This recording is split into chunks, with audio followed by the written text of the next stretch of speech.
अब देखिए आज क्या पढ़ेंगे। आज पढ़ेंगे भूमध्य सागरी या भूमध्य सागरी प्रदेश। बहुत ध्यान से सुनेंगे, समझ में आ जाएगा। तो इसके पहले हम समझ लें, ये पूरे विश्व का मानचित्र बना हुआ है।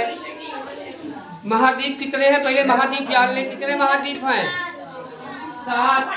कौन सा ये महाद्वीप है? एशिया महाद्वीप। ये कौन सा महाद्वीप है? ये कौन सा महाद्वीप है? ये कौन सा महाद्वीप है? ये उत्तरी अमेरिका। ये महासागर कितने हैं? 5। कौन कौन से? प्रशांत, अटलांटिक,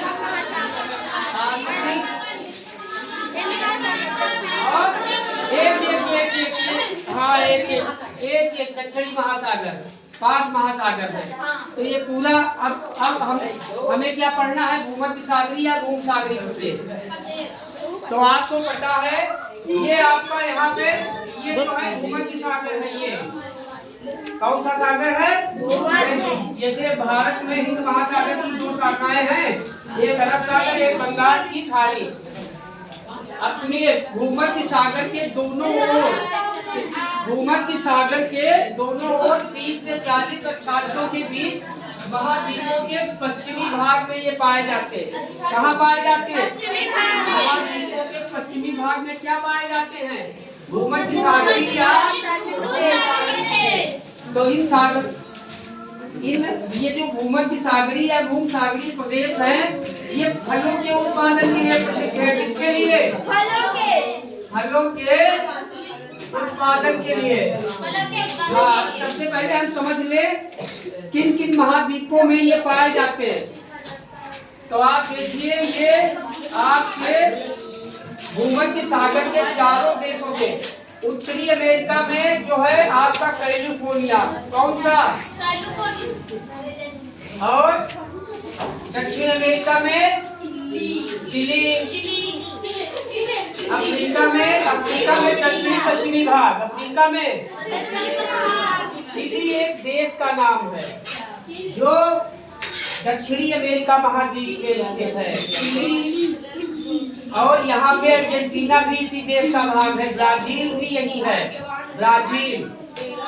तो आप इसमें देखिए, अफ्रीका महाद्वीप में दक्षिणी पश्चिमी भाग, शांत रहेंगे पीछे। ऑस्ट्रेलिया महाद्वीप में दक्षिणी पश्चिमी भाग। तो ये अलग अलग महाद्वीपों में जो ये पाए जाते हैं, तो इनको हम क्या बोलते हैं? जो पश्चिमी भागों में ये बोले जाते हैं भूमध्य सागरी या भूमध्य सागरी प्रदेश। तो उत्तरी अमेरिका में पाया जाता कैलिफोर्निया, दक्षिण अमेरिका में चिली, ऑस्ट्रेलिया का दक्षिणी पश्चिमी भाग, अफ्रीका महाद्वीप का दक्षिणी पश्चिमी भाग। बाकी ये आपका।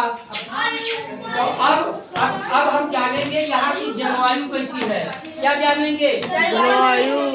यहाँ की वनस्पति कैसी है, यहाँ का मानव जीवन कैसा है।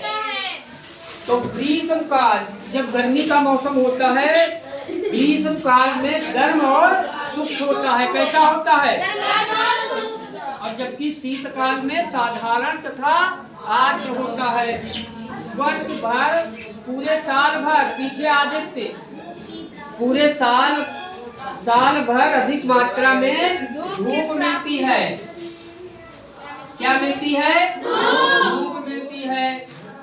गर्मी में क्या होता है? मौसम गर्म और शुष्क जलवायु रहती है। गर्मी में कैसी रहती? गर्म और शुष्क। और जाड़ों में कैसा रहता है यहाँ का जलवायु? शीतकाल और आर्द्र, साधारण शीतकाल। और शीतकाल में जो औसत टेम्परेचर होता है इन क्षेत्रों का, वो 5 से 10 डिग्री सेल्सियस। कितना टेम्परेचर रहता है?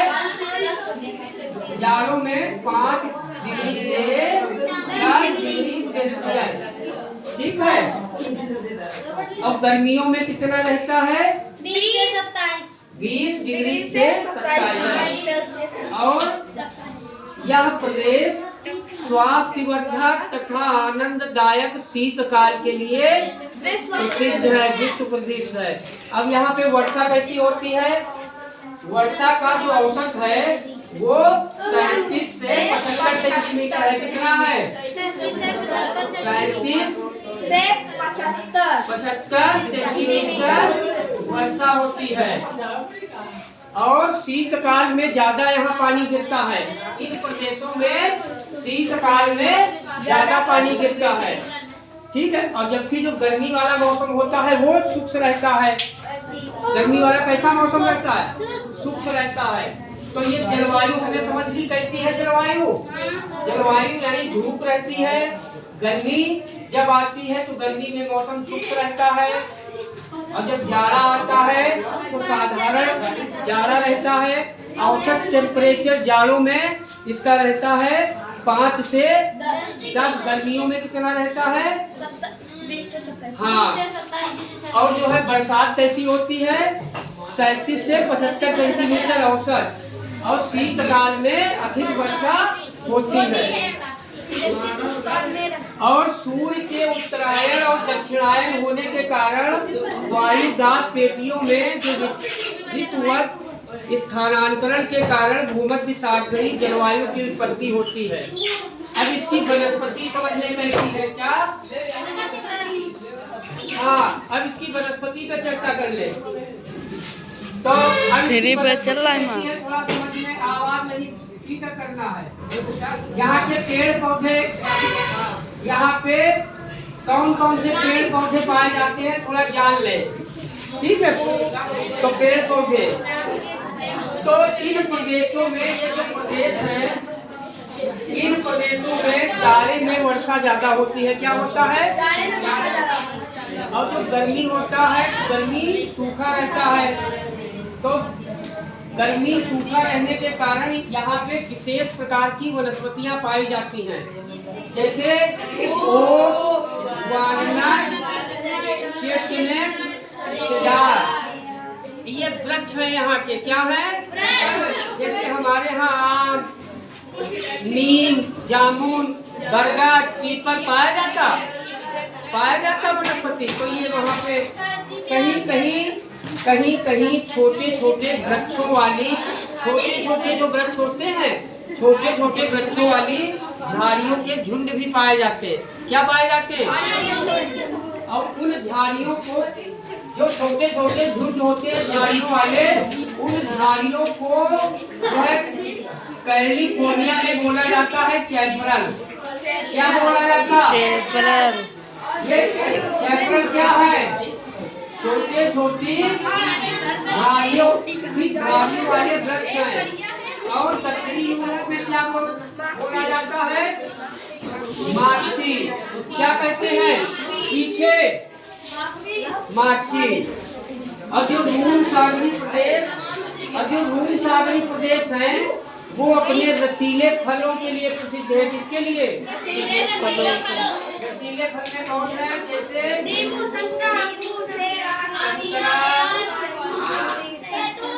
अंगूर,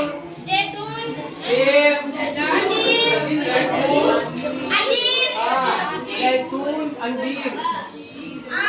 हाँ, तो ये सारे वहाँ पे पेड़ पौधे पाए जाते हैं।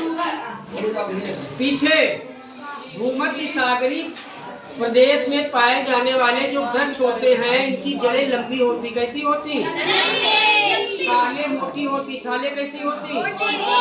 और जो पत्तियां होती हैं वो छोटी और मोटी होती हैं। इन्हीं विशेषताओं के कारण ये जब गर्मी पड़ती है तो ये अपनी गर्मियों, जब गर्मी में चिलचिलाती धूप पड़ती है तो ये धूप में अपनी रक्षा कर पाते। कैसे रक्षा कर पाते? लंबी छाले मोटी होती, इनसे गर्मियों में रक्षा होती, और पत्तियां छोटी व मोटी होती हैं। तो अब यहाँ का मानव जीवन कैसा है? अब यहाँ का तो भूमध्य सागरीय जो प्रदेश है वो प्राचीन काल से ही बड़े विकसित रहे हैं। प्राचीन काल में जैसे यूनान, रोम, मिस्र, सीरिया की सभ्यताएं इसी प्रदेश में विकसित हुई है।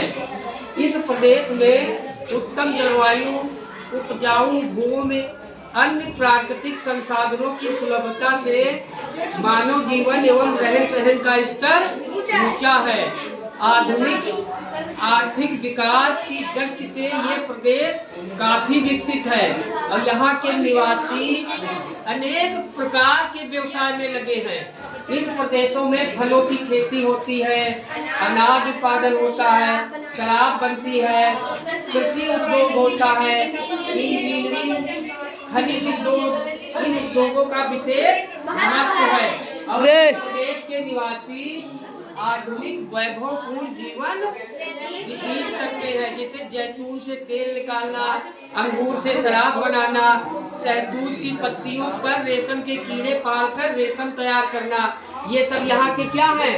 उद्योग हैं। ठीक है, तो समझ लिया? समझ